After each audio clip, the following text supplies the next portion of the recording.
Jungle.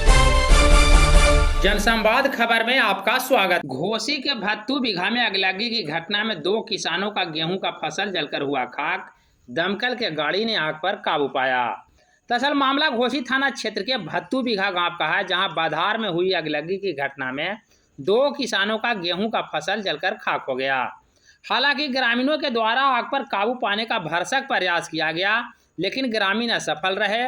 बाद में दमकल के 2 गाड़ी घटनास्थल पर पहुंचकर आग पर काबू पाया।